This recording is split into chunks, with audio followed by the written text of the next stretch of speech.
उच्चारण के किसी भी स्थान से किसी भी वर्ण का उच्चार होना चाहिए, तो ऐसा क्यों नहीं होता है? और नहीं होता है तो फिर उसे हम कैसे सर्वत्र निरंतर मान सकते हैं? तो वो जैसे हम रूप सृष्टि में सर्वम सर्वमयम के सिद्धांत से भगवद रूपता उसकी मानकर और उसकी सर्वरूपता और सर्वव्यापकता स्वीकारते हैं, उस तरह से यहाँ भी उसका समाधान सोचना है। और अर्थ में और उच्चार में व्यवहार योग्यता बनी रहे, इसके लिए भगवान ने वहाँ पर शक्ति संकोच किया है, वो आगे समझाया जाएगा। सोचे तो हमारा जो रिकॉर्डेड वॉइस और टेप रिकॉर्डर से जो शब्द आ रहे हैं, मतलब उसमें तो ये सारी मीमांसा, मतलब हम जो भी कर रहे हैं कि वर्ण यहाँ से निकलता है औष्टव्य, तो सब जगह सब अवस्थित है, तो उसको मतलब हम इस रेफरेंस में, क्योंकि वो भी शब्द है, ध्वनि है, हम जब प्रभु का स्वरूप मान रहे हैं, और आज तो हम रिकॉर्डेड से या कहीं से जो शब्द आ रहे हैं, तो उसको भी ये नाम सृष्टि में ही उसको ऐसे कंसिडर, हाँ क्यों नहीं। तो ये खाली उसकी प्रक्रिया है, यहाँ तक उसका सीमित नहीं है ऐसा हम सब। ये जो यहाँ बताया वर्ण का कि हम यहाँ से उत्पन्न होते हैं वर्ण, महाप्रभु जी ने जो ये बताया मतलब वर्ण का, उस समय जो उपलब्ध होगा, मतलब तो वर्ण का यहाँ से निकलना, या जो आचार्य उचित जैसे आपसे ने आज्ञा करी। पर अभी के समय में हम शब्द देख रहे हैं कि बहुत सारी जगह से, मतलब हम पहले के टाइम में वेणु आदि से, या वो भी जो ध्वनि नाद ब्रह्म, तो वो सब भी यही सृष्टि में इसी में लेना। ऐसा तो कुछ कभी था ही नहीं कि जो आज उपलब्ध हो वो पहले न हो, किसी न किसी रूप में तो वो बातें थी ही ना। उदाहरण के तौर पर हमारे यहाँ ये जो प्रतिध्वनि होती है उसे क्या समझा जाए?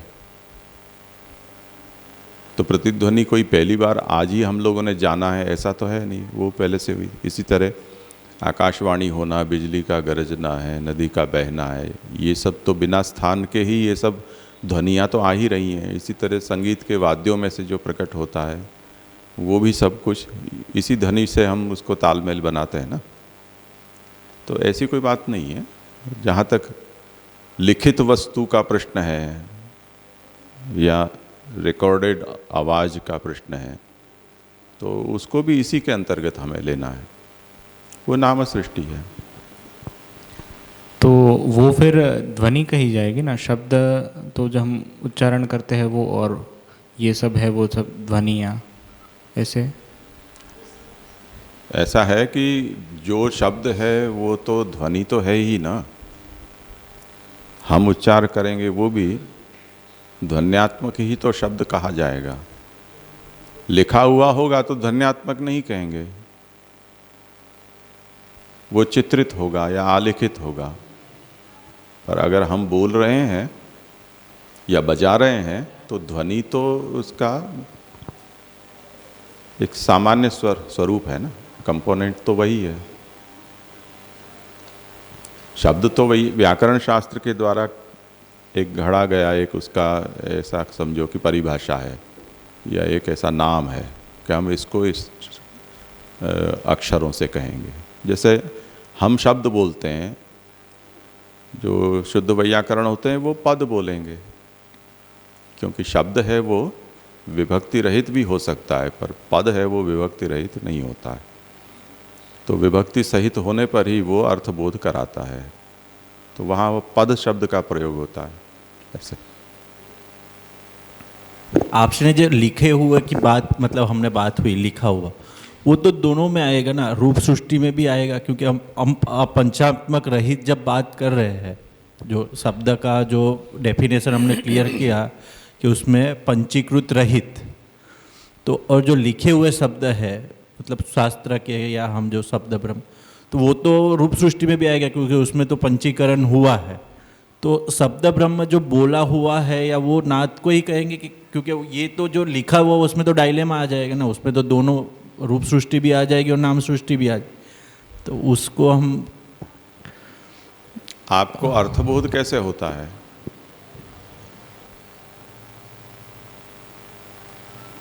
लिखा हुआ है उसका भी अर्थबोध तो वही प्रणाली से होगा ना जिस तरह से नाम सृष्टि का होता है।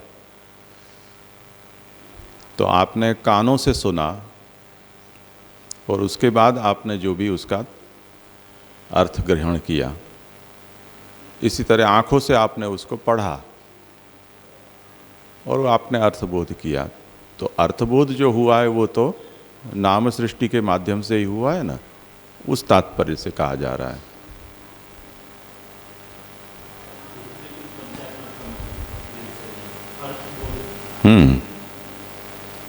इसीलिए कल मैंने वो उदाहरण दिया था ना, अंधों के लिए जो ब्रेल लिपि होती है, अब उनके पास वो देख नहीं पाते हैं, मानो कि वो सुन भी नहीं पा रहे हैं, ऐसे हैं, पर अगर स्पर्श से उनको वो वर्ण का बोध होता है तो वो अर्थ भी हो जाएगा बोध।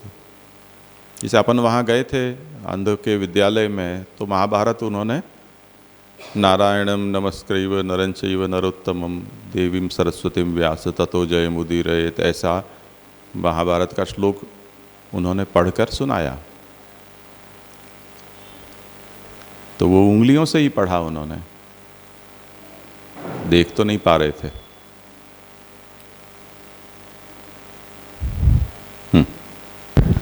जी ये पूर्व में जो प्रक्रिया आई जहाँ पे भगवान के गुण रूप से ये प्रकट हुआ, वहाँ पर ये गोकुलदास जी की टीका में जो अंत में वहाँ आया है कि तब भगवान जीव की मुख्योपाधि रूप आसन्य सूत्रात्मा प्राणात्मा होय के घोष अव्यक्त नाद सहित हृदय में प्रवेश करके मनोमय सूक्ष्म रूप द्वारा प्रयत्न विशेषो हृदय कंठादि स्थान भेद सो मात्रा स्वरादि स्थूल वर्णन रूप वैखरी हो जाए है।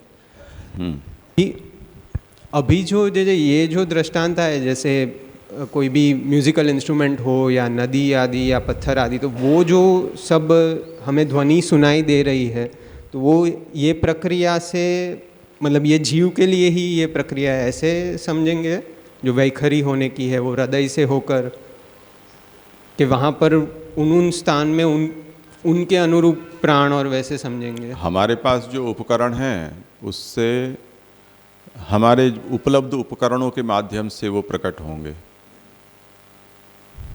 अब जिनके पास जो उपकरण नहीं है या अंतःकरण ही नहीं है अपने कर्ता होने का कि ये ध्वनि मैं प्रकट कर रहा हूँ,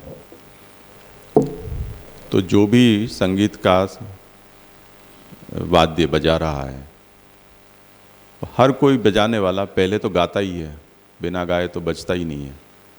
चाहे सितार बजा लो, चाहे बंसी बजा लो, चाहे बाजा बजा लो, चाहे तबला पीट लो, बोल तो उसके भी होते ही हैं, बिना उसके होता नहीं है।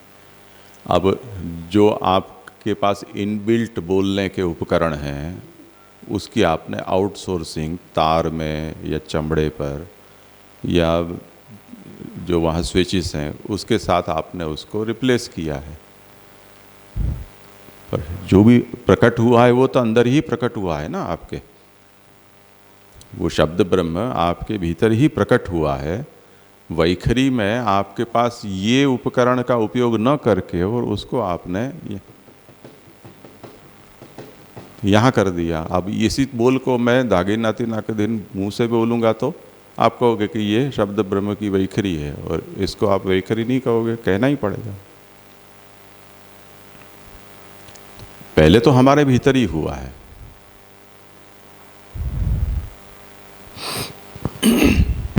तो फिर उन स्थान में जैसे मतलब ये उसी प्रकार से वैसे ही जो भी नदी पर्वत आदि वहाँ से भी जो भी ध्वनि आ रही है वो भी वही प्रकार समझेंगे। मतलब मेरा यहाँ शायद कॉन्टेक्स्ट ऐसा आ रहा है कि जो अधिदैवत्व रूप है वहाँ पर, उससे ये हृदयस्थ कंठस्थ वैसे समझकर अधिभूत में वैखरी हो रही है वहाँ, ऐसे कोई?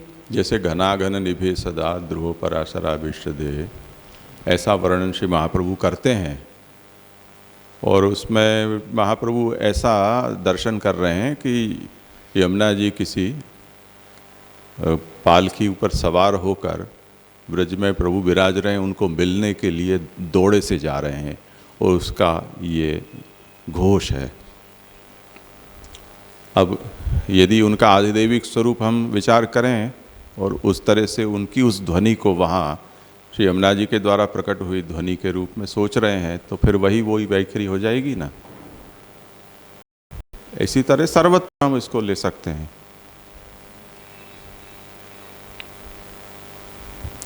तो कहीं पर अगर हम ये मानकर चलते हैं कि ये अचेतन पदार्थ है, जैसे पंखे की आवाज़ आ रही है, इसमें खुद का कोई संकल्प नहीं है, इसमें कोई सुषुम्ना नाड़ी नहीं।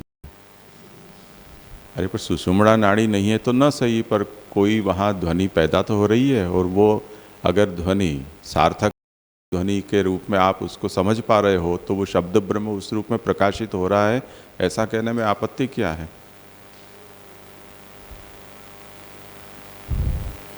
ऐसा तो कह सकते हैं ना।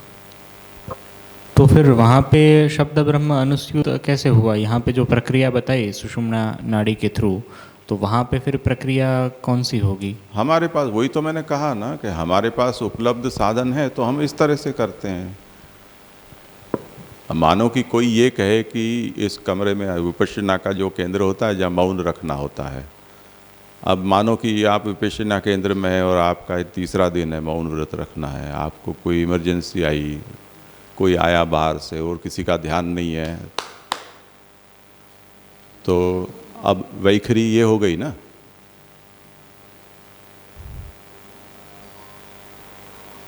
तो बंद कर दो। तो बिना हम अपने उच्चारण स्थानों का प्रयोग किए या नाद ध्वनियों को प्रकट किए, हम उसी को तो कहना चाहते हैं। अर्थ तो आप वही समझोगे जो हम बोल कर कहेंगे। तो तात्पर्य ये है कि वो शब्द ब्रह्म जो है वो हमें उपलब्ध, हमारे पास साधन है, उससे इस तरह से प्रकाशित होता है। जिसके पास वो साधन नहीं है तो अन्य प्रकार से, अगर आपको उसका अर्थबोध हो रहा है तो वो शब्द ब्रह्म प्रकाशित हो रहा है, ऐसा हमें समझना चाहिए। तो जे अर्थबोध प्रकाशित नहीं हो रहा है तो शब्द ब्रह्म नहीं है, मतलब आपसे अभी आज्ञा की कि सार्थक शब्द है। अगर नहीं, आप नहीं समझ पा रहे हो, ऐसा तो होता ही है, ऐसा तो हर बार होता है। चोखी गुजराती में कहें तब भी कोई बात समझ में नहीं आती है गुजराती को, तो अंग्रेजी में कहना पड़ता है। तो वो तो होना है, उसकी बात नहीं है। नाम सृष्टि प्रकट किस प्रणाली से हुई है उसे यहाँ ये बात रूप में कही है कि जो मूल समष्टि मूलभूत शब्द ब्रह्म का प्रकट वो एक प्रकार है। अब आपके भीतर वो व्यष्टि के लय पर कैसे प्रकट होगा उसका ये प्रकार है कि सुषुम्ना से वो वैखरी होकर और आएगा।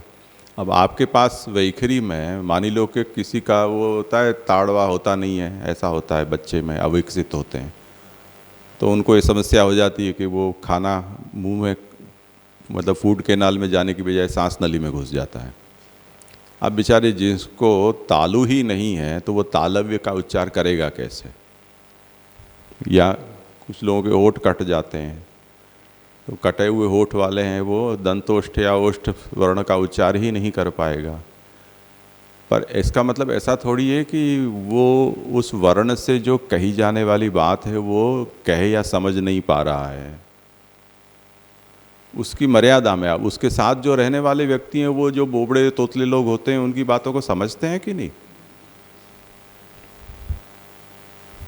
तो हमारे यहाँ वो छोटा बच्चा था, वो ककार का उच्चार नहीं कर पाता, वो तो बोलता था, तो कोकिलाबेन को तोतिलाबे नहीं बोलता था।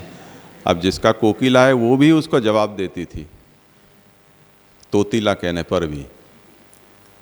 तो अब जब इतना शब्द ब्रह्म पावरफुल है तो उसको इतना निर्भर क्यों बनाना चाहते हो कि आप ये नहीं हो तो वो नहीं हो सकता है? ये कोई भी उच्चारण स्थान नहीं हो तब भी हो सकता है। ये उसका भौतिक रूप है, उसका आंतरिक आध्यात्मिक रूप है, वो अर्थ है। अर्थबोध अगर किसी भी तरह से हो जा रहा है तो फिर इशारों में भी हो जाता है। मैंने जो पूछा था वो भाव एक्सप्रेशन वाला, वो यही बात है ना? हाँ, तो वो आप किस तरह से उसको अभिव्यक्त करते हो वो, बट हर बार वो ट्रांसलेट तो इसी तरह से होगा, इन शब्दों में ही, जो आदमी जिस तरह से अर्थबोध जिसका भी ग्रहण करता है। जैसे आदमी यूँ कहता है तो सीधा मतलब है कि मुझे भूख लगी है, खाना चाहिए। तो अब ये जो सुनने वाले ने, सामने वाले ने, देखने वाले ने इसको तो ट्रांसलेट ही किया ना वो उसी शब्द में। तो अर्थबोध हमें इसी तरह से होता है। अब उसके जो भी उसकी अल्फ़ाबेट आप सोच लो, उसके लिए जो भी उसके शब्द के स्वरूप सोच लो, वो सब संभव है। अब ज़्यादातर हम देखते हैं बहुत कोलाहल वाली जगह पर ट्रैफिक सिग्नल में जो करता है वो ऐसे, तो ये सब क्या है जो आंगिक अभिनय कहे जाते हैं। वहाँ कोई शब्द से तो इतनी कोलाहल में सुनेगा कौन। तो उतने मात्र से जो बोलकर कहा जाता है वो सब वो अपने अभिनय से बता देता है और सामने वाले समझ भी जाते हैं। तो उनको फिर इसी तरह हमें समझना है कि इनको नाम सृष्टि के अंतर्गत ही है।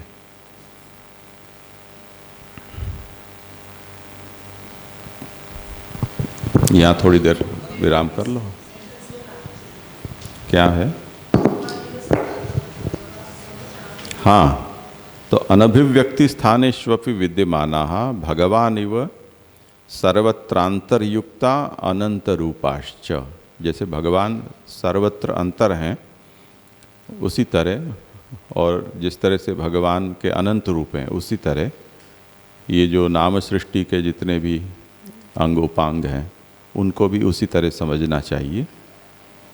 तेच स्वभावत एव बहुरूपाः, और इनके स्वभाव से ही बहुत रूप होते हैं। रूप तो भगवत्वम उक्तम, इसलिए इन सब की भगवत रूपता कही है।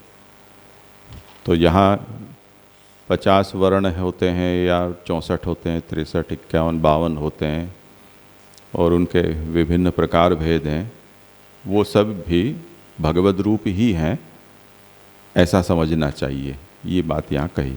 इसको पढ़ लो ब्रजभाषा को।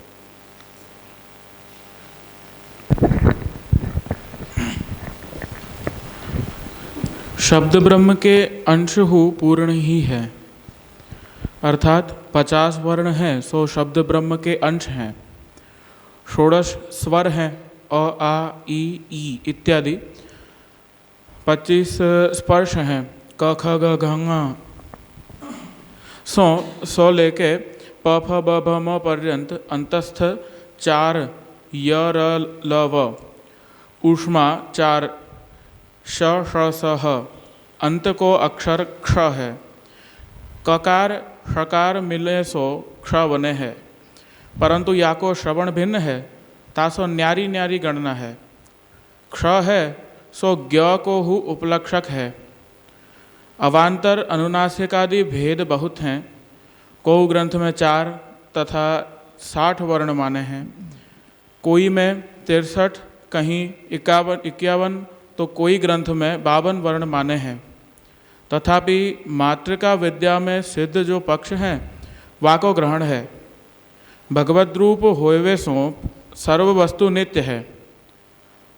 तो हु व्यवहार में आय के क ख ग घ ङ आदि वर्णन की नित्यता सिद्ध करिवे के अर्थ वर्णाः इति बहुवचन को प्रयोग कियो है।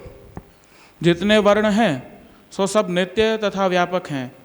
वर्ण यदि व्यापक नहीं होए तो अनेक देश में एक काल में अनेक पुरुष उच्चारण नहीं कर सकते।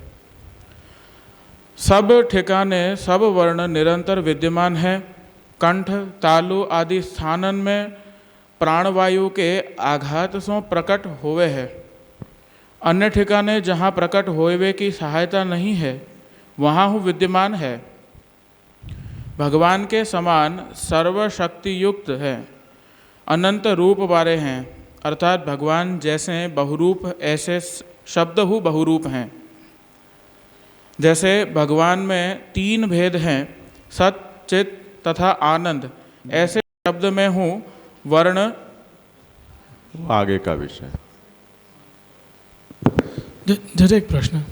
हाँ, यहाँ जब अभी चर्चा हुई तो ऐसा लग रहा है कि नाम सृष्टि जो है वो रूप सृष्टि के सबसेट में आएगी, कि नाम सृष्टि रूप सृष्टि के विदाउट एग्जिस्ट नहीं कर पाएगी।